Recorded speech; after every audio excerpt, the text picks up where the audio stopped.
tradition around here? Every year, there's this parade where everyone gathers around a Frendo float. Frendo? It's the clown on all the Bay Pen corn syrup labels. He's practically a local legend.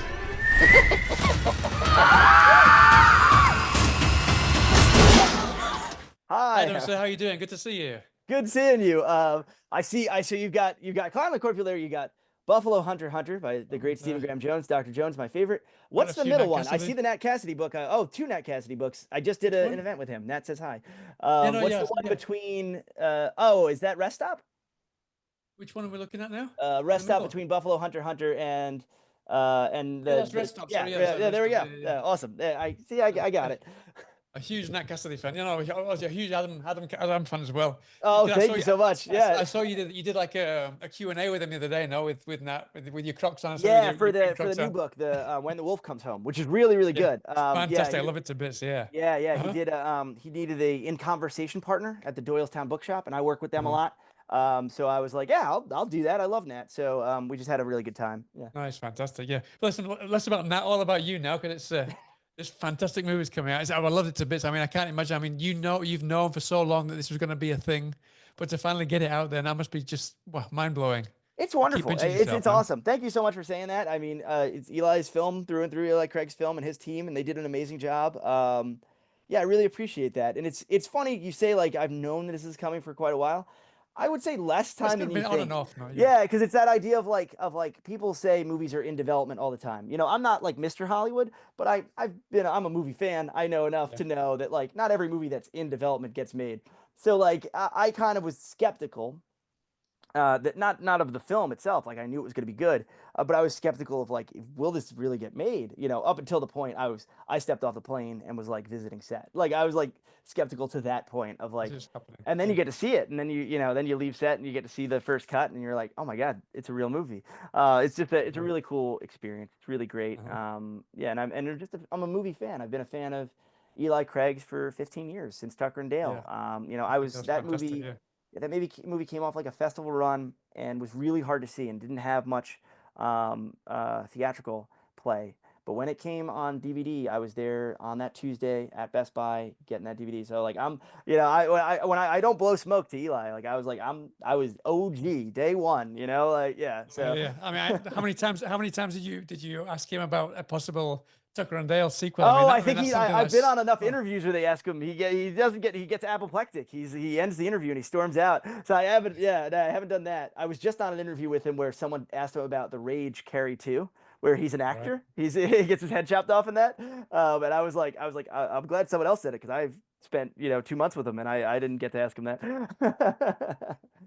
But listen, I mean, I don't say this lightly, but when I watched this movie, and I only watched it on my iPad, so I can't even compare to it on the movie screen. Wait to see it in the theater. I can't wait. But honestly, when I finished it, it was almost like coming out of the first Scream movie. Honestly, I get that kind of sensation. That was a long time ago. And it's just like, it does Scream, but it does it in a completely different way.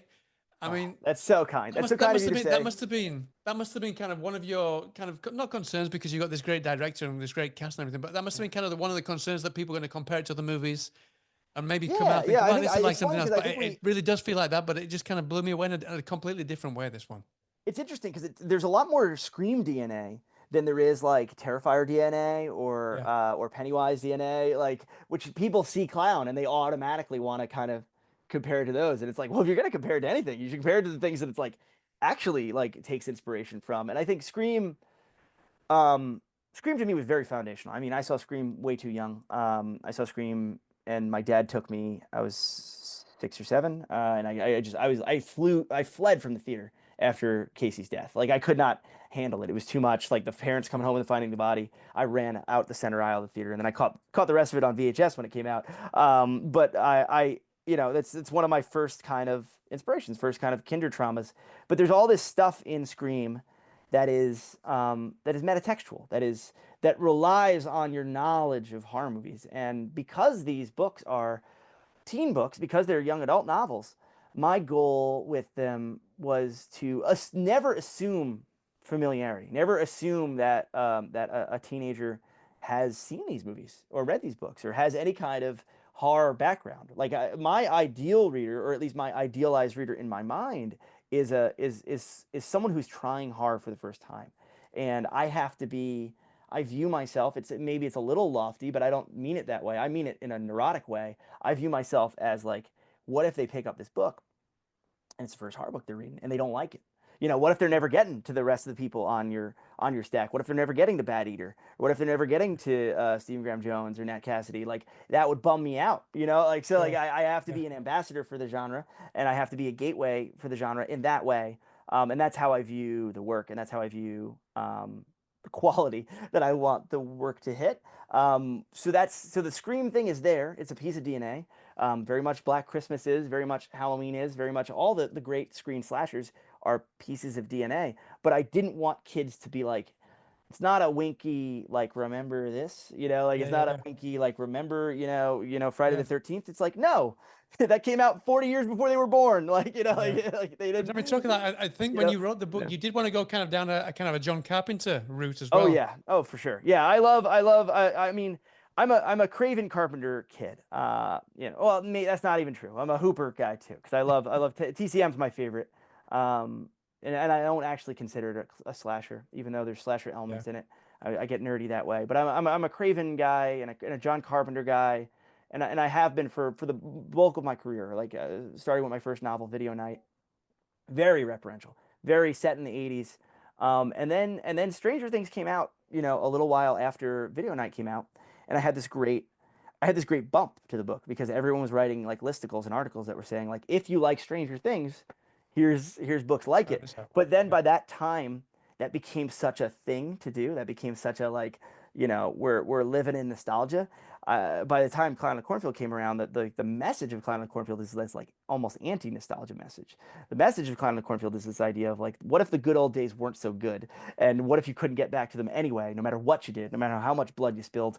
That's kind of the heart of these books, is that like this certain level of pining to keep things the way they were is toxic and is harmful, and is a particularly American mindset.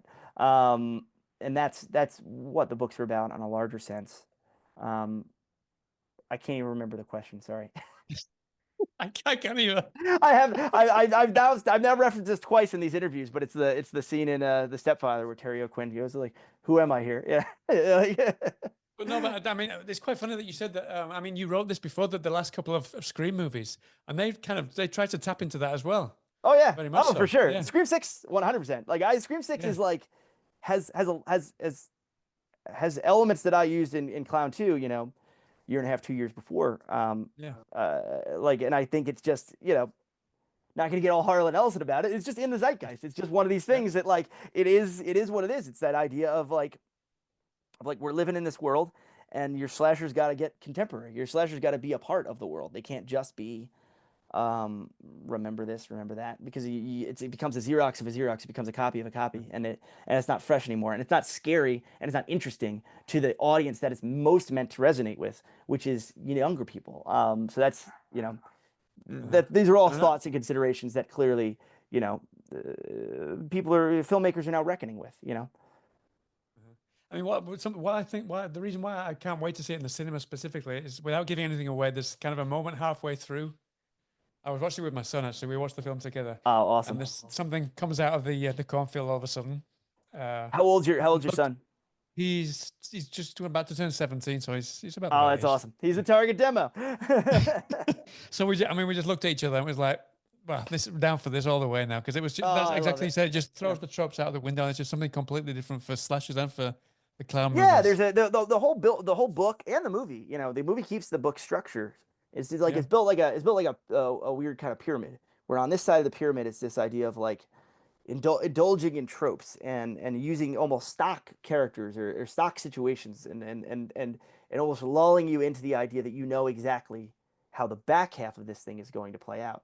But where you normally have that save the cat 3-act like building denouement, climax denouement, you do this thing where now everything on the back half of what you're talking about after that scene becomes, well, it's a whole new ballgame now, and it changes the way that you the way that you can approach these, for lack of a better term, stock characters that the book and the movie make the case for these. No, these are real people that exist in the world, and they're multifaceted in any way that any real people are. So I'm so happy that the movie preserves that structure. And I'm so happy that Eli found a way to make the film an Eli Craig film. This is an Eli Craig movie. You know what I mean? Like this is his movie through and through, but it still feels like my book too, which is a real tough thing to do. Like it's a real like tightrope. I thank him all the time. Like half the time we're like on interviews together, and I'm just kind of thanking him for like, thanks for preserving these elements that are to me are what make the book worth writing, and what make the book worth reading are these things that he kept, that I'm so happy about. Yeah. Give me like the last 60 seconds just to finish off. Obviously, there's another 2 books in the series so far, and I don't know. I think you on Instagram you mentioned that maybe a 4th as well. Kind of. Yeah, I'm writing 4 right now. I'm taking time away from writing 4 to talk to people, just because I want to support this movie, so I don't mind being late. I love writing this series. I've always stated that it wasn't, when the 3rd one came out, people see 3 and they want to call it a trilogy. I try to be very explicit at the end of 3 with the epilogue, like, no, I would like to do more. I always stand by the fact that I would like to keep writing them, as long as I have good ideas, as long as I have a good idea for what the next one will be, I would like to keep doing it. And as far as film sequels, that's above my pay grade. It is a full. I know that everyone involved in the film would like there to be more films. Would like to do that. Me as well, yeah. And I think that's really where, not to put it on your listeners, not to put it on your readers, but like got to show up. You got to go to the movie theaters. Got to go to the movie theaters on May 9th and go see Clown in the Cornfield. It is. As Howard's alluding to, it is a movie that is going to play well with a crowd. So try to go. Opening weekend, go see it and have a good time and tell people about it, because we're a small movie. This is a word of mouth kind of thing. Like people have to like this movie and tell people about it, for us to have a prayer of seeing Frendo lives. Like one step at a time. I think it's just a beautiful movie. I think it's a great movie, and I hope people enjoy it. I hope people go see it. No, definitely. I mean, the reviews that are coming are all fantastic. So I'm sure it's going to go down really well. I'm so grateful for that. Yeah, I'm grateful people get what Eli's putting down. So yeah. Well, listen, give me the wrap. So thanks so much for your time, man. I wish you the best of luck. You don't need it, because it's going to go down really, really well. And I hope to speak to you again sometime soon, sir. Oh, I would love to. Thank you so much. All right. I love talking to book people. Cheers, yeah. Thanks. Yeah. Cheers. Bye now.